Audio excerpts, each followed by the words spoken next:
Gracias por acompañarnos, muy buenas noches. Estamos comenzando en Mega TV Conversando en la Noche, que es nuestro espacio para poder dialogar con personas que nos parecen importantes en su desempeño, tanto público como privado, profesionales, políticos, deportistas, gente de la cultura. Siempre vamos recorriendo ese camino para entender mejor también nuestra sociedad. Hoy el doctor Ignacio Iramayne, que llegó de pronto, casi de sorpresa, al Senado cuando ocurre la gran injusticia que se cometió con la senadora Katia González. Él mismo se encargó ya al principio de decir que estaba momentáneamente en el lugar hasta que se haga justicia con Katia. Eso ya lo define éticamente. Pero además tiene una importante carrera profesional, gremial y una lucha política de toda la vida que proviene incluso de sus padres. Vamos a conocer mejor hoy al doctor Ignacio Iramayne. Primero con esta semblanza, luego conversando la noche con nuestro invitado.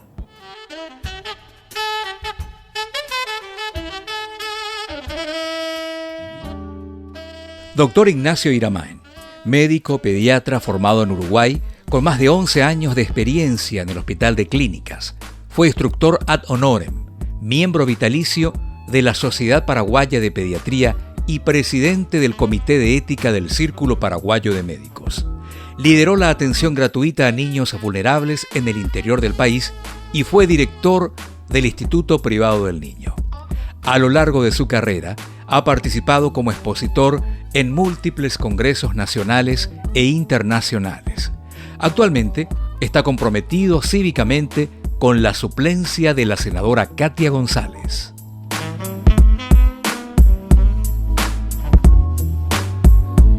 Un gusto tenerte acá, doctor. Bienvenido. Primero, buenas noches. ¿Cómo estás? Buenas noches. Encantado de estar aquí, invitado a tu programa. Saludo a la audiencia. Igualmente, querido doctor, yo me iba con mi mamá, Angelina Sanabria de Ferreiro, al viejo partido febrerista, y había un Iramayne que decía: el febrerismo, el cambio, y el cambio se viene. ¿Ese era tu papá? Era mi padre, sí. Sí, ¿También Ignacio? Ignacio Iramayne. Sí, él tuvo mucho tiempo militando en el Partido Febrerista y creo que 2 veces fue presidente del partido. Claro, y ahí yo lo conocí, yo chiquito ahí, y yo le preguntaba a mi mamá, ¿cuándo le venía el cambio? Bueno, lo seguimos esperando, ¿verdad? Todavía. Por momentos, doctor, veo acá tu colegio en el que, después en Uruguay también, una formación de largos años. Sí, yo estuve 11 años en Uruguay, fui después del colegio, de terminar la secundaria, sí, a hacer medicina porque me encantó el programa que presentaban en el Uruguay, había toda una transformación educativa desde el punto de vista curricular en medicina. Entonces fui allá, estuve 11 años porque completé el pregrado y el posgrado en pediatría. ¿En Montevideo? En Montevideo. ¿Era la facultad pública de ellos? Pues la facultad pública, la única que existía en ese momento en el Uruguay, ahora hay una privada, pero era la única que existía. Y bueno, con muy buen nivel de formación, era punto de referencia en Latinoamérica. Claro.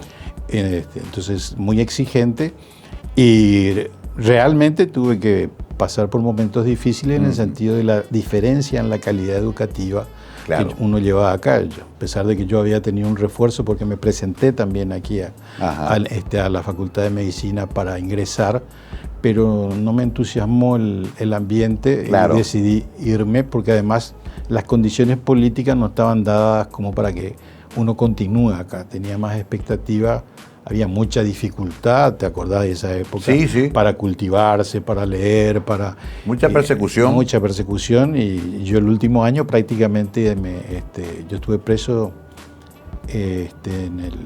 cuando vino Rockefeller. 17 años en el 5º curso, era presidente del centro de estudiantes. Qué bárbaro. Después en el 6º curso también tuve que pasar prácticamente todo ese periodo escondido porque siempre la policía estaba detrás de uno, porque éramos un poco inquietos y traviesos.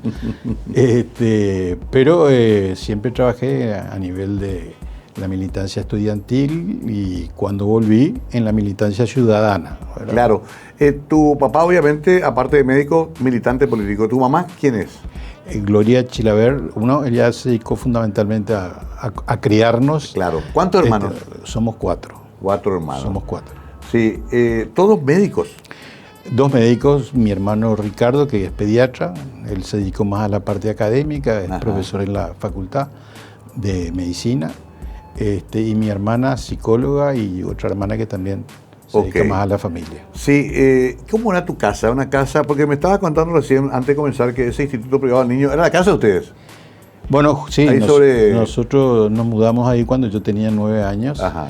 Vivíamos en esa casa, después mi padre construyó su área de asistencial, donde él tenía su consultorio, transformó después eso en un lugar de primeros auxilios de urgencia para los niños, después un lugar de internación. Y bueno, cuando volvimos se dio la circunstancia de que éramos varios los familiares que nos dedicamos a la pediatría, claro. Aníbal, Alfredo, claro. Entonces con él se dieron las circunstancias como para hacer una institución a nivel privado, porque nosotros teníamos vedada la posibilidad de entrar en el sector público. Eso también no podíamos ingresar, no podíamos tener tenían afiliación. No teníamos afiliación partidaria, siempre fuimos perseguidos, todos caímos presos con la dictadura, prácticamente todos los familiares. Claro. Entonces era una situación de persecución permanente, inclusive cuando empezamos a construir la institución, no nos firmaban la sociedad anónima, Stroessner nunca nos firmó. Recién claro. Cuando viene el golpe con Rodríguez, él es el que firma la sociedad anónima y ahí recién pudimos institucionalizar nuestra relación. Qué increíble cómo se controlaba hasta esos aspectos privados, ¿no? Absolutamente, estamos volviendo a eso. Ese es el problema, que la gente no se percata, nosotros quizás porque somos un poco más grandes, vivimos ese proceso y sabíamos cómo era, y se está formando un proceso que nos lleva a través de esa situación, con otra fachada quizás. Exactamente, es con otra, es decir, yo siempre hablo de un estronismo 2.0, ¿verdad? Es una nueva máscara que, pero con el mismo control y la misma vigilancia que estamos viendo diariamente cómo se está comportando. Fuiste muy claro al iniciar tu gestión parlamentaria en decir que venías momentáneamente al lugar. Normalmente el suplente viene y dice, es que se vaya ya la otra y me quedo acá para siempre. Vos dijiste, vengo un rato, porque Katia tiene que volver si hay justicia. Claro. Realmente, inicialmente yo pensé también en renunciar. Ajá. Por las circunstancias. Claro, claro. Para mí era un poco violento sustituirla a Katia en ese momento. Claro, en esas circunstancias. Pero ella me pidió y me exigió prácticamente de que me quedara. Entonces yo, como había asumido el compromiso y la responsabilidad, nunca pensé que iba a pasar esto. Claro. Me cambió la vida. Claro. Sí.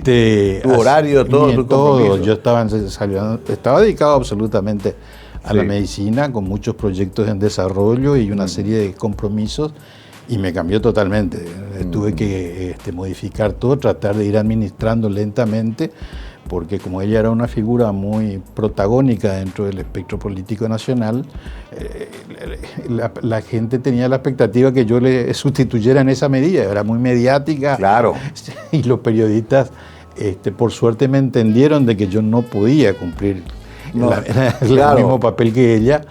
Y un poco me entendían la administración de mi tiempo, porque prácticamente dormía 2 o 3 horas en esos momentos, dado que yo no podía cerrar el consultorio. Sin embargo, pusiste una impronta interesante de adoctrinar un poco con tus participaciones en el plenario, explicando algo que casi nadie explica, que es de dónde proviene esta tradición autoritaria, porque pasaste por eso y porque ves claramente el panorama que se está abriendo con respecto a estas aplanadoras republicanas y cosas que ya vimos antes. Es muy importante, casi didácticamente, lo que estás haciendo en el Parlamento, doctor.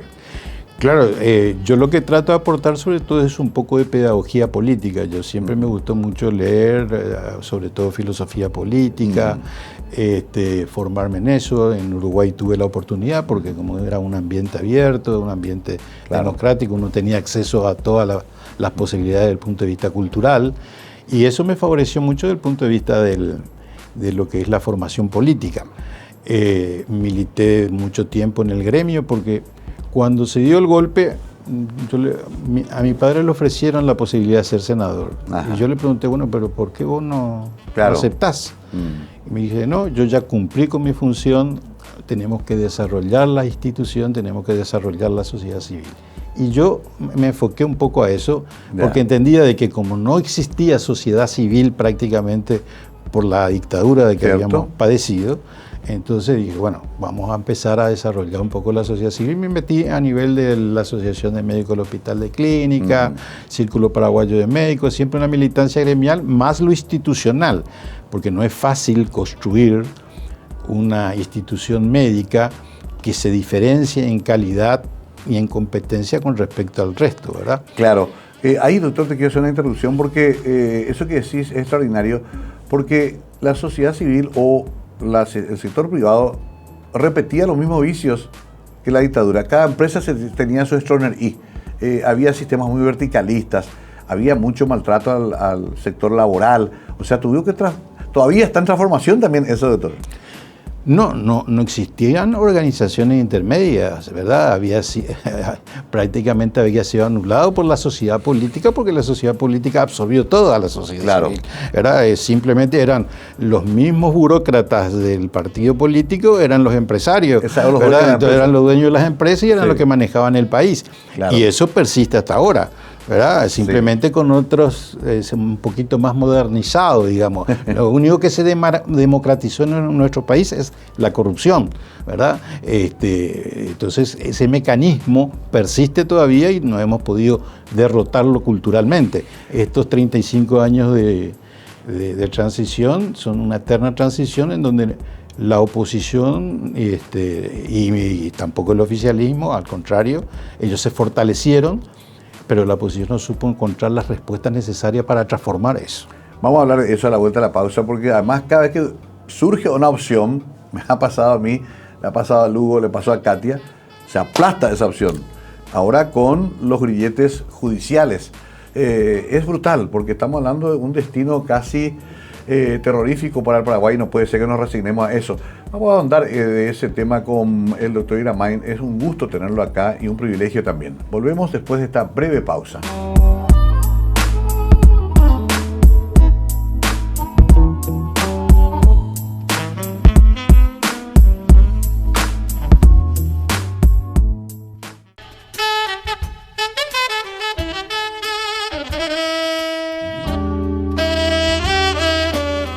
El doctor Iramain es una personalidad muy respetada en el mundo académico, tiene una trayectoria ahí, pero ahora tuvo que bajar a la arena política. En tu hoja de vida leí felizmente casado. ¿Eso hiciste solo o estaba tu señora controlando el escrito? ¿Quién es tu señora? Margarita Lescarbura, ella era una compañera de estudio. Ah, sí.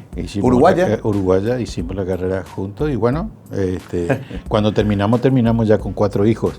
Así que teníamos que trabajar urgente. ¡Qué bárbaro! Y bueno, es una compañera, es muy importante, vos lo sabés, la pareja permite a uno potenciarse a sí mismo y me permitió eso a mí desarrollar todas las actividades y todas las tareas que tenía que desarrollar. Tenés 14 nietos. 14 nietos. Sí. O sea que una familia práctica. Sí. Dios, patria y familia queda un poroto. Bueno, qué bárbaro. Estas discusiones que hay ahora también instaladas artificialmente, ¿no? El que piense tiene un precedente medio social, ya es antifamilia, ¿verdad? Bueno, siempre se nos decía eso, apátrida. Se instaló también el tema de la diversidad casi como una especie de defecto. ¿Qué retorno duro, no solamente en Paraguay, en el mundo, a un pensamiento autoritario casi fascista, doctor? Bueno, esa es la gran discusión que se da a nivel mundial. Acá se están confrontando a nivel mundial 2 pensamientos, el liberal y el iliberal, ¿verdad? El pensamiento dogmático, el pensamiento que acá tiene una gran tradición. En nuestro país, por eso llevamos 200 años, es decir, todos nuestros años de independencia supuestamente es de tradición iliberal. Nunca se instaló una democracia liberal en nuestro país por un tiempo importante que permitiera tener una tradición como tenía Uruguay, Chile y los demás países. Por lo tanto, estamos acostumbrados y por eso somos tan conservadores y por eso generamos todos estos mitos culturales de Dios, patria y familia pero en gente que se maneja de manera muy hipócrita, porque resulta ser que son los que tienen las secretarias vir, son los infieles, son los que han vendido el país al menor costo, ¿verdad? Entonces, ¿de qué estamos hablando? Es decir, que el discurso es absolutamente un discurso ambiguo, ambivalente, contradictorio e hipócrita, ¿verdad? Pero que permea a la población. Absolutamente, porque la población es una población muy conservadora, muy tradicional. Eso tiene que ver mucho con la cultura de nuestro país. Si nosotros tenemos en materia de educación, gastamos nada más que 250 a 300 dólares por habitante, y en relación a los demás países de la región nomás, que gastan 700, 800 dólares por habitante, ¿te imaginas qué tipo de educación podemos tener? Eso se revierte con la educación. ¿Verdad? Y la calidad de nuestra educación es muy precaria, ¿verdad? Nosotros lamentablemente no se ha invertido lo que se tenía que invertir en este proceso de transición en educación y en salud. Hay una deuda social tremenda, ¿verdad? Y esto no va a variar demasiado. Yo estuve viendo el último presupuesto que presentaron y es lamentable, ¿verdad? Ahora, ahí también se asocia esta situación nuestra de eterno desencanto con la desigualdad. Estuve hace poco hablando con una titular de la CUT y me decía, seguimos siendo el país más desigual del continente. Solo Haití tiene cifras peores porque Haití vive una guerra civil permanente. Pero ¿cómo no se pudo revertir eso, doctor? Sigue siendo un sistema de muy pocos con demasiado concentración de riqueza y muchos que tienen que ir corriendo a Buenos Aires a traer el pan de cada día a sus hijos. Claro, yo creo que no hay más desigualdad porque mucha gente sale al exterior, ¿verdad? Si no, esto habría estallido social. Nosotros tenemos el mayor índice Gini. El índice Gini es un índice de desigualdad, ¿verdad?, en toda la región. Conozco. ¿Verdad? Entonces, y el peor tenemos nosotros. El peor lo tenemos nosotros. Entonces, tenemos el riesgo de estallido social. Pero ¿qué es lo que compensa acá? ¿Verdad? Acá lo que compensa todavía económicamente es el contrabando. Es decir, la economía subterránea, ilegal. Claro. El narcotráfico, el crimen organizado. Eso es lo peligroso. Todo eso favorece, pero ¿qué pasa? Degrada moralmente al país. ¿Cuál fue la gran secuela y el gran perjuicio que ocasionó el estronismo?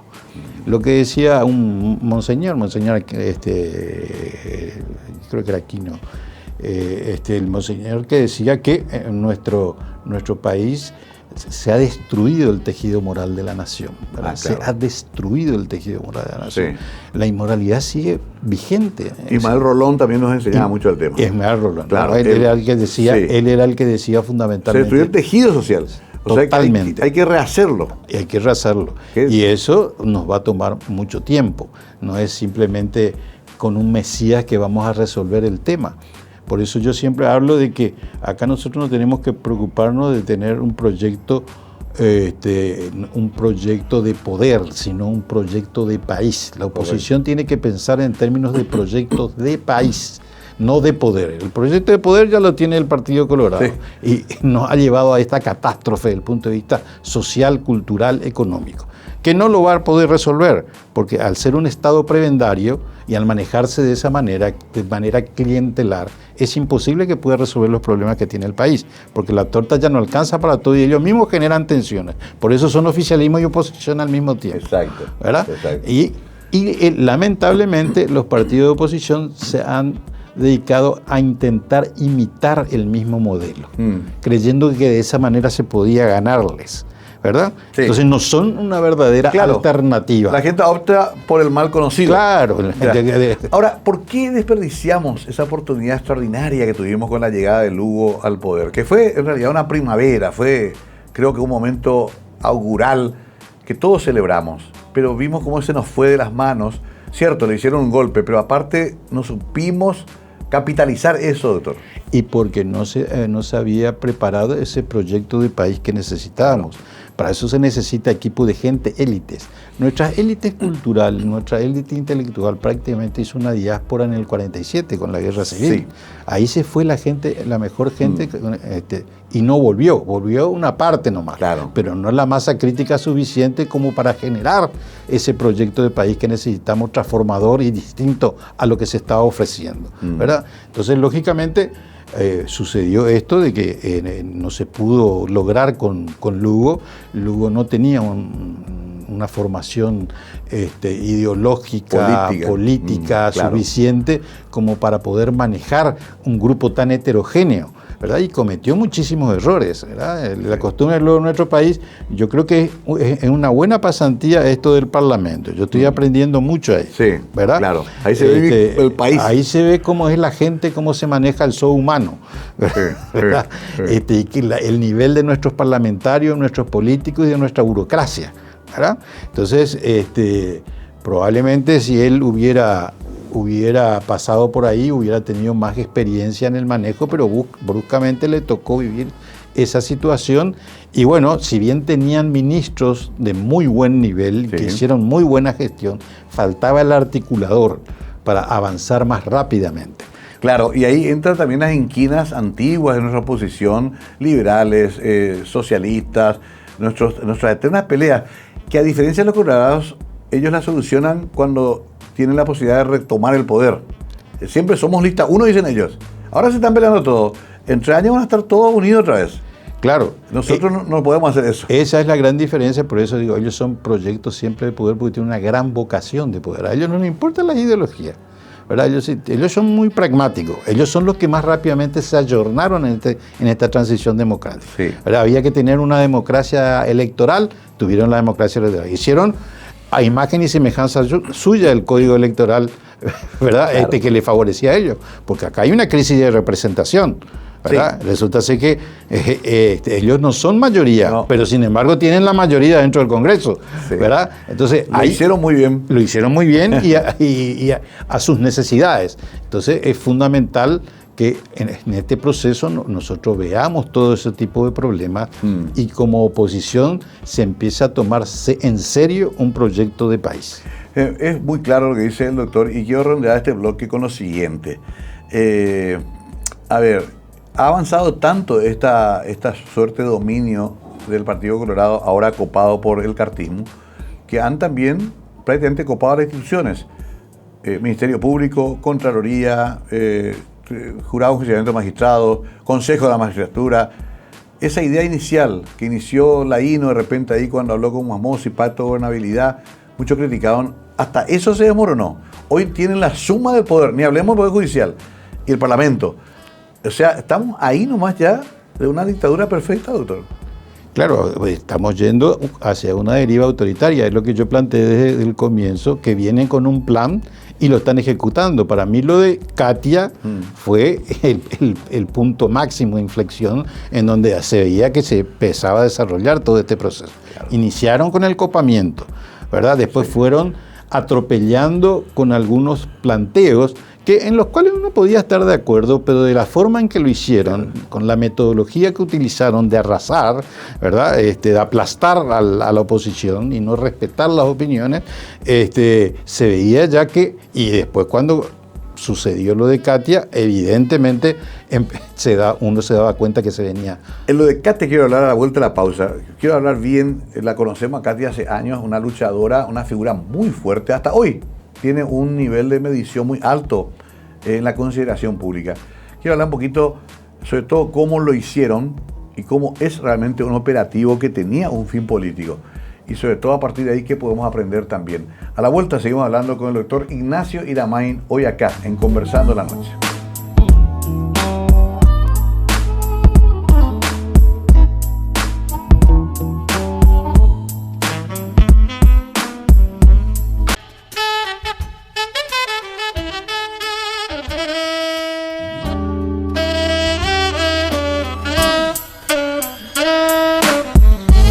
Estamos con el doctor Ignacio Iramain aquí en Mega TV, como siempre hablando en nuestro programa abiertamente de todos estos temas que nos interesan y que tienen que ver con la política fundamentalmente, ya que es senador de la oposición. Unos pocos que nos quedan, entre paréntesis, pues ya quedó muy reducida la oposición en el Senado por muchas fugas que hubo. Eso también es un signo de los tiempos. ¿Sabe qué me parece, doctor? Me hace acordar cuando también en la época de Stroessner muchos amigos febredistas, liberales, iban migrando hacia el estronismo. ¿Te acordás, verdad? Sí. Apellidos inclusive muy conocidos. ¿Estamos viviendo otra vez ese momento? Bueno, el transfugismo político es un hecho. Hay un transfugismo político. Porque a veces se discute ahí dentro del Parlamento y se enojan cuando se le dice que son unos tráfugas. Pero el tráfuga es aquel que es infiel a su partido, a su movimiento, a los principios y valores ideológicos que maneja su partido, ¿verdad? Y entonces acepta otras directivas y comparte, ¿verdad? Y se subordina a otras órdenes, ¿verdad?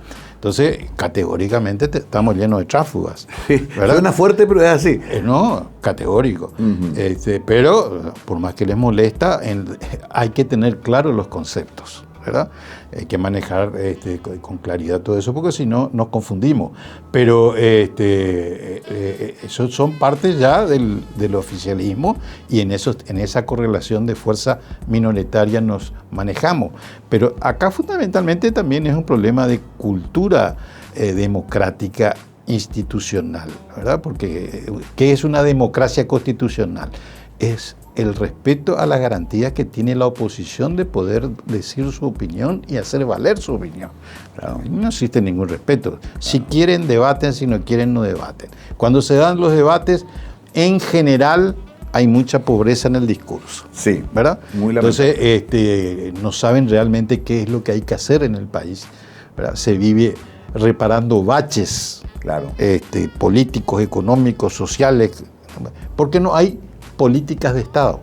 Entonces, políticas de Estado significa que nosotros tenemos que empezar a pensar el país, por lo menos en términos de 20 años. ¿Qué es lo que vamos a hacer? Y aquí tiene que haber un pacto social y político, ¿verdad? Totalmente. Tenemos que ponernos de acuerdo y tenemos que consensuar. Hacia aquí vamos, ¿verdad? ¿Qué es lo que pretendemos? Nuestra Constitución en ese sentido nos orienta claramente, pero nadie respeta la Constitución. Perdón, doctor, pero el oficialismo yo creo que directamente recibe las instrucciones del Quincho, de la calle España, y van para adelante. Así pasó con Katia, me parece. Desde luego, acá hay una hegemonía dentro del mismo Partido Colorado de un grupo que maneja negocios, no maneja política, ¿verdad? Claro. Es la política de sus negocios. Y defiende, ¿verdad? Y defiende sus intereses. Entonces, cuando uno se le enfrenta, entonces a eso hay que eliminarlo. Y eso fue lo que sucedió con Katia. Katia era una piedra en el zapato que se estaba convirtiendo en una roca, ¿verdad? Claro, sí. Y necesitaban destruirla políticamente, lapidarla políticamente, ¿verdad? Por eso hicieron de la manera brutal, claro, que lo hicieron, porque fue brutal. Claro, cambiaron su propio reglamento. Pero, y no solamente eso, todas las cosas que argumentaron, todos los disparates. Todos ya cayeron esos argumentos. Absolutamente. Pero ya se la echó. Pero ya lograron el objetivo. Y además lo quieren seguir justificando, ¿verdad? Y lo hicieron de una manera tan incompetente y con una ineptitud tal que quedaron en evidencia. Entonces no pueden dar el retroceso porque tienen la soberbia del poder, además, ¿verdad? Como son los que manejan, claro, compran y venden en este país, entonces no tienen ningún problema en seguir arrasando con todo. Así que lamentablemente estamos en esa situación y yo creo que van por más. Qué fuerte esto que decía, doctor, porque evidentemente que la gente se da cuenta, pero también está muy atada de pies y manos. La gente, yo siempre explico, ¿por qué no sale a la calle la gente? Porque la gente está trabajando para sobrevivir también. Hay una realidad social muy acuciante también. Sí, bueno, yo creo que me recuerda mucho la época estronista, cuando éramos pocos los que nos resistíamos. La gente tiene miedo. También, sí, ¿verdad? La gente tiene miedo porque hay apriete y uno lo siente mismo dentro del Parlamento, cuando los funcionarios se le acercan a uno y le felicitan, pero siempre lo dicen en voz baja, fuerza de autor, claro, pero en el momento de jugarse nadie se va a jugar, claro, ¿verdad? Claro. Porque hay que tener coraje, y eso era lo que tenía Katia. Katia tenía un coraje cívico y tiene un coraje cívico, por supuesto, que lo mantiene, y eso es lo que atrae, porque a la gente le gusta eso, admira eso, porque no puede hacerlo. Exacto. ¿Verdad? Es el autoengaño. Entonces, una que se anima, por lo menos. Claro, vivimos en un país del autoengaño donde nos conformamos con que otro lo haga, otro lo diga, y a ese le aplaudimos. Pero si nosotros tenemos que involucrarnos, espera un poquito. Ahí quiero tocarte un tema que es siempre delicado. El caso de Paraguayo Cubas con Cruzada Nacional. A Payo lo conocemos todos de jovencito, sabemos su lucha, consigue una disrupción de nuestra política, cuestiona el sistema, inclusive en su sistema electoral, pero tiene el problema de que al no tener tampoco estructura se le fugaron prácticamente todos sus senadores y diputados. Y él tiene un estilo muy agresivo, inclusive con sus propios compañeros de la oposición. Pero algo habrá que negociar con él el día que se quiera formar un frente importante de oposición, sobre todo con mira al 2028. ¿Qué pensás? Bueno, por eso digo, tenemos que hacer el proyecto país, tenemos que establecer las líneas básicas y quienes se consideren de que se pueden integrar a esas líneas básicas del proyecto país, bienvenidos sean, ¿verdad? Sea Payo, sea el que sea, pero yo no puedo hablar de que yo quiero una dictadura y quiero ser un autoritario si nosotros lo que queremos es una forma democrática, republicana, participativa de gobierno. Entonces, hay conceptos básicos. Hay conceptos básicos sobre los cuales tenemos que ponernos de acuerdo. Y la gente que esté de acuerdo con eso, bueno, veamos los demás puntos en los cuales podemos ponernos de acuerdo. ¿Cómo vamos a hacer la reforma del sector salud? ¿Cómo vamos a hacer la reforma del sector educación? En materia de seguridad social, ¿qué es lo que vamos a hacer? Ahora es que se está discutiendo el tema del empleo, ¿verdad? Entonces, la estabilidad, qué es lo que pensamos y cómo tenemos que hacerlo. Claro. Todos esos puntos, 6 o 7 aspectos básicos sobre los cuales tenemos que ponernos de acuerdo y empujar el proyecto país. Los que quieran integrarse, bienvenidos.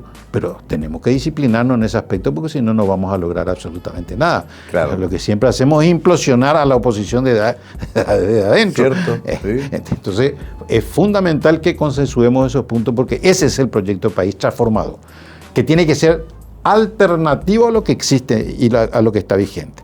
Yo creo que las propuestas están, eso de que no existe propuestas de la oposición, no es cierto, ¿verdad? Lo que pasa que se confunde proyecto de poder con proyecto de país. Ellos son, los colorados son muy hábiles en manejar el proyecto de poder, lo han hecho durante 70 años, ¿verdad? Entonces se confunden con proyecto de país, creen que ese es el proyecto país. Claro. Absolutamente confundido. Ese no es el proyecto país. Nos podemos seguir viviendo, ¿verdad? En la miseria que estamos viviendo, somos el país cuyo Producto Bruto Interno es el menor de Latinoamérica, ¿verdad? Con un PBI per cápita también menor. Nosotros necesitamos duplicar. Estamos en 7.000 de renta per cápita. Necesitamos llegar a 14.000 para ser un país más o menos en serio y para lograr los resultados que pretendemos. Y para eso tenemos que mejorar nuestra productividad, nuestra calidad educativa, que la gente cuando se enferme tenga protección, ¿verdad? Que tenga su seguridad social garantizada. Ahora todas las cajas fiscales están absolutamente deficitarias, están quebradas. Entonces, ¿de qué es lo que estamos hablando? ¿Verdad? Hacen una jubilación VIP para un grupo que es insostenible, ¿verdad? Entonces, todo ese tipo de cosas tenemos que discutir dentro de la misma oposición porque muchas veces dentro de la oposición tampoco estamos muy de acuerdo porque no hay debate. No hay debate de las cuestiones fundamentales. No estamos acostumbrados a debatir. Descalificamos al otro. Rápidamente. ¿Verdad? Ahora, ahí desarmado, también necesitamos un partido liberal, radical, auténtico, reorganizado y fuerte. También se nos debilitó un partido que podemos no estar de acuerdo, pero que era nuestro baluarte para aglutinarnos. Así fue con Lugo, a mí me pasó con la municipalidad, yo fui con ellos porque tienen la organización y tienen los cuadros y controlan las mesas, hay que reconocer el mérito, pero hoy por hoy está absolutamente debilitado también. Bueno, pero es un poco lo que digo, los partidos tradicionales congeniaron muy bien en la democracia electoral. Control de mesa, manejo de mesario, compra de votos, todo lo mismo, ¿verdad? Pero sufren de un problema de individualismo terrible que les lleva a un fraccionamiento y a una fragmentación política que hace difícil que se pueda congeniar con ellos, ¿verdad? Si ellos mismos no se encuentran entre ellos, es muy difícil que sea un interlocutor válido. Entonces, por eso digo, la gente que esté de acuerdo con un proyecto país consensuado por ciertos sectores de la oposición que se encamine hacia ese objetivo, entonces ningún problema, vengan los liberales, vengan todos los que fueren, ¿verdad? Claro. Pero tenemos que tener eso claro, no podemos poner la carreta delante de los bueyes. Quiero ahí hacer una pausa y después te voy a preguntar la vuelta, ¿quién debería ser esos ejes? 6, 7, 8, no importa, una especie de hoja de instrucciones. ¿Quiénes? ¿Cuándo? ¿Un consejo especial? ¿Unos notables? A la vuelta le pregunto esto al doctor Ira May.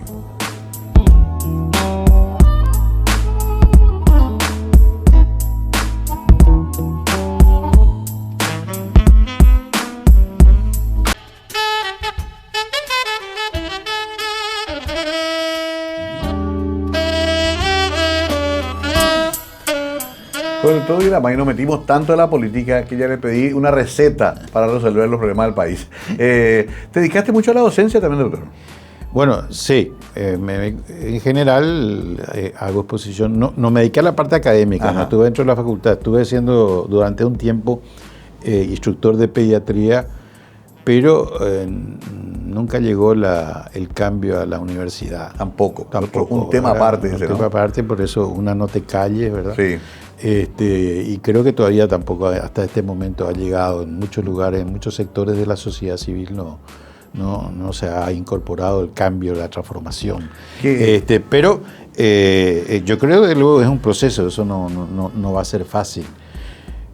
Así que yo básicamente me invitan a los congresos, a las conferencias, y bueno, todo ese tipo de cosas a nivel nacional, internacional. De ese lugar aportás, digamos. Y ese lugar aporto, ¿verdad? Ya. A ver, ¿cómo hacemos? Encuentro Nacional manda un emisario, Partido Socialista otro, liberales otro, se juntan todos, unos cuantos Caraí y Cuñá Caraí Guazú, y generan esa hoja de ruta, o un iluminado va a escribir eso. No, yo creo que hay diagnóstico. Hay muchos, sí. Sobran. Es igual que la hiperlegislación que existe en el Parlamento, ¿verdad? Sí. Un exceso de diagnósticos. Cierto. Lo que tenemos que ponernos de acuerdo es en el tratamiento, ¿verdad? ¿Cómo vamos a manejar esto? Yo creo que hay que respetar los liderazgos naturales que se están dando en el país, ¿verdad? Y a partir de ahí empezar, porque los partidos políticos han sido un fracaso. Sí. ¿Verdad? Lamentablemente. No han podido construir ninguna alternativa, porque se basaron siempre en tratar de encontrar el liderazgo mesiánico que resuelva las cosas. Y así no va a funcionar.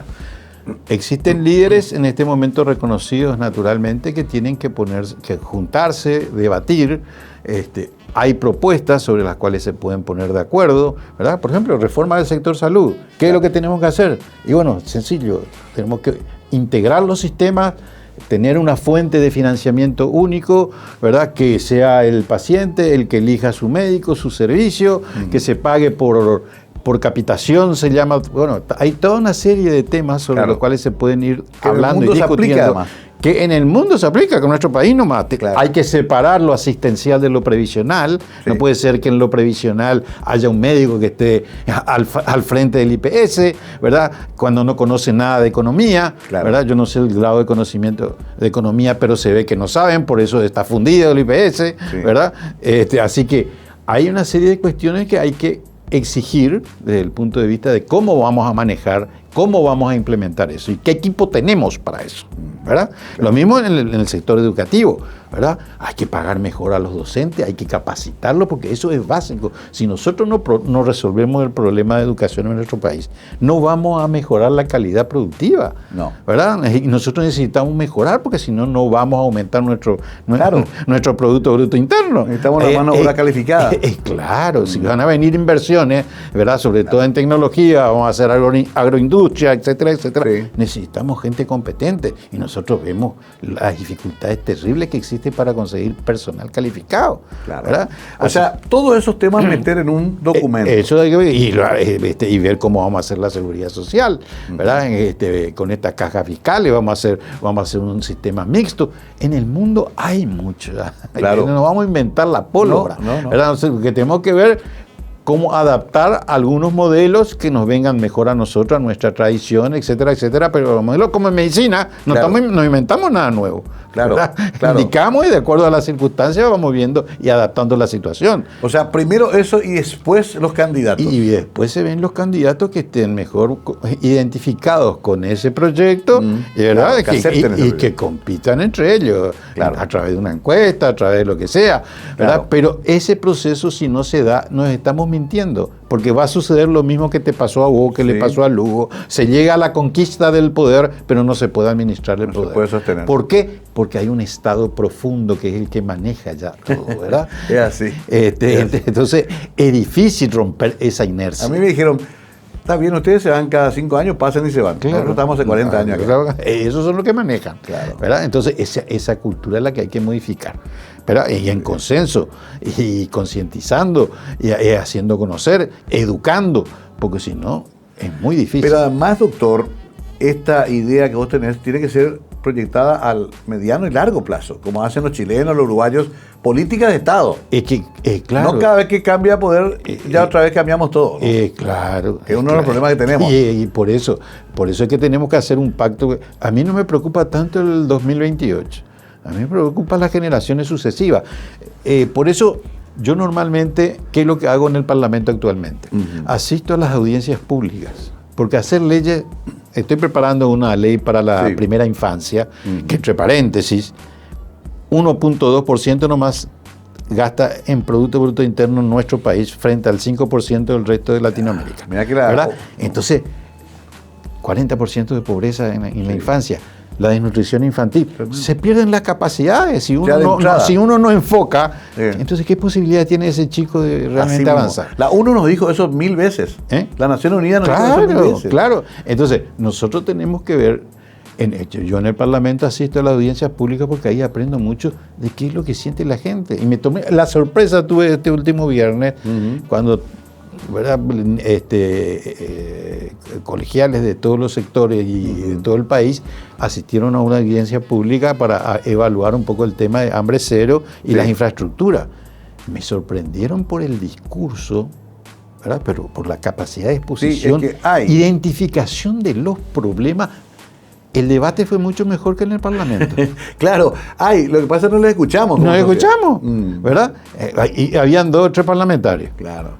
Escuchando. Claro, bien, me parece interesante que lo plantee como un tema a mediano o largo plazo. Es cierto, con la PUR no vamos a lograr nada, pero, a ver, en la lucha política también hay una cierta dosis de pragmatismo. Se necesitan los liderazgos emergentes como el de Katia para encabezar proyectos como el que vos decís. Entonces, en algún momento dado vamos a tener que irnos a las urnas y ahí lo que ocurre es lo siguiente, doctor, que la población considera, más allá de las trampas, las picardías, dice, mejor nomás, hasta la clase empresarial, dice, mejor nomás sigo con esto que ya les conozco y este que me es desconocido. Mal conocido que bueno por conocer. Exacto. Siempre vamos a eso finalmente. O sea, no logramos cambiar ese chip, digamos. Y bueno, porque somos tremendamente conservadores. Por algo en nuestros indicadores de democracia nosotros estamos en el puesto número 77 en un sistema híbrido, porque clasifican la democracia plena, imperfecta, híbrida y el sistema autoritario. Sí. Nosotros estamos en el sistema híbrido con un avance hacia el autoritarismo, estamos cayendo hacia el autoritarismo, ¿verdad? Indicadores: cultura política, participación, funcionamiento del gobierno. En todo eso estamos aplazados, ¿verdad? Claro. Noruega tiene 10 en su puntaje mayor. Paraguay tiene 1,6. Entonces, la brecha brutal en cultura política, ¿verdad? Entonces, no hay cultura política, no hay educación. Entonces, es lógico que la gente tienda a ser conservadora. Tengo algunos viejos luchadores febreristas y de izquierda que me visitan y me dicen, hay que formar los cuadros, Mario, hay que trabajar en los barrios. Y yo les miro casi como si fueran ilusos, ¿no? Pero en realidad hasta quizás tengan razón. Bueno, hemos sido sustituidos por las redes ahora, ¿verdad? Claro. Las redes es el gran elemento de difusión que a mí me tiene sorprendido, porque yo no uso redes porque prefiero leer. Claro. Pero ahora con esta cuestión política me metieron en el tema de las redes y yo estoy sorprendido de la difusión y de las cosas. Claro, para mí es un mundo nuevo. Peligroso también. Muy peligroso, sobre todo en algunas redes, en donde la gente, yo siempre, porque tengo, no sé si es un prejuicio, pero para mí es un inconsciente perverso patológico el tema de las redes. La gente hace su catarsis y dice cualquier cosa y agrede de cualquier manera. Claro. Entonces no hay debate ahí. No. ¿Verdad? No se puede intercambiar ahí. Pero se instalan con las fake news cosas peligrosas. Y cosas peligrosísimas. Entonces, frente a todo eso hay que pelear, ¿verdad? Y yo creo que sí, que hay que empezar a debatir, hablar, juntarse, discutir, cosas que hacíamos antes, ¿verdad? Tenemos que recuperar esa capacidad de diálogo, de intercambio y de tolerancia. También. Porque somos muy intolerantes, ¿verdad? Creemos que nosotros nomás tenemos la verdad, ¿verdad? En el diagnóstico y en el tratamiento. Entonces tenemos que ser más flexibles y eso solamente es posible con una cultura política, ¿verdad? En la medida que abramos la mente, conozcamos un poco qué es lo que pasa en el mundo y Y yo tengo mucha fe en este momento en los jóvenes. Estos jóvenes me están dando una grata sorpresa, porque en la medida que me reúno con ellos me tienen sorprendido en su capacidad de razonamiento, en lo que esperan, y ojalá permanezcan así, ¿verdad? Bueno, se nos va acabando el tiempo, doctor. Sí, hay que apostar por ellos. Es evidente que ahí puede estar el cambio que tanto deseamos. Finalmente, doctor, el otro día la crucé a Katia, hablamos un ratito. Ella va a seguir luchando, pero claro que sabe que va a ser muy difícil que la restituyan. Es probable que tengan que completar el periodo, doctor. Te doy esa noticia. Yo me quería ir con esperanza, no me vayas. Te vas a ir con una depresión. No, es lo que te tocó en la vida. Pero todos agradecemos, decimos qué suerte que estaba Luis Rey Lamay en ese lugar de suplente. Porque también hemos visto suplentes que llegaron y rápido se acomodaron en el poder. Porque es muy tentador, pues, los puestos, el cargo del Estado, pues tiene demasiadas cosas para ofrecer. Entonces el que es débil, doctor, va a ceder únicamente. Bueno, yo siempre he trabajado en el sector privado, nunca tuve un cargo público. Esta es la primera vez que estoy experimentando eso. Yo por razones éticas, lógicamente, el cargo le corresponde a ella. En este país nosotros esperamos que haya justicia. Lamentablemente vemos que el poder judicial está muy subordinado y muy arrodillado al poder político. Va a ser un gesto, ya llevamos 6 meses, era importante que se dieran cuenta del riesgo brutal que significa para la democracia la salida de Katia, de la forma que lo hicieron, con esa expulsión brutal. Entonces, yo espero que rectifiquen, o por lo menos que se pronuncien por sí o por no, claro, ¿verdad? Pero que se defina la situación y asuman su responsabilidad histórica. Nadie ahí de la Corte, ningún miembro de la Corte, ¿verdad?, tiene que echarse para atrás en aceptar este desafío. El que renuncia es porque es un cobarde, ¿verdad? Clarísimo, doctor. Me gustó esa frase para terminar el programa. Se me acabó el tiempo. El que renuncie a entender este caso es porque es un cobarde. Un mensaje directo para los miembros de la Corte, a quienes conocemos y respetamos, pero tienen esta misión histórica. Gracias por venir, querido doctor. Otro día hablaremos de temas más médicos cuando vuelvas de lleno a tu consultorio, pero hoy tenía que sacarte el jugo en lo político. Que además no te disgusta tampoco. Gracias por venir. Muchas gracias. El doctor Ignacio Iramain, un senador de lujo que nos regaló esta situación tan extraña que ocurrió con Katia y que todos deseamos que se recomponga, que se restituye. Le haría muy bien, sería una señal para la democracia paraguaya y para el mundo, una restitución de Katia en su lugar de trabajo. Pero el panorama no se muestra tan positivo en ese sentido, lastimosamente. Habrá que seguir luchando. Acá estuvimos con un luchador, así que sirvió mucho la charla, el doctor Ignacio Iramain. Nos vamos por unos días, y estamos de vuelta con ustedes. Hoy hablábamos con el doctor Ignacio Iramain, senador nacional. Gracias.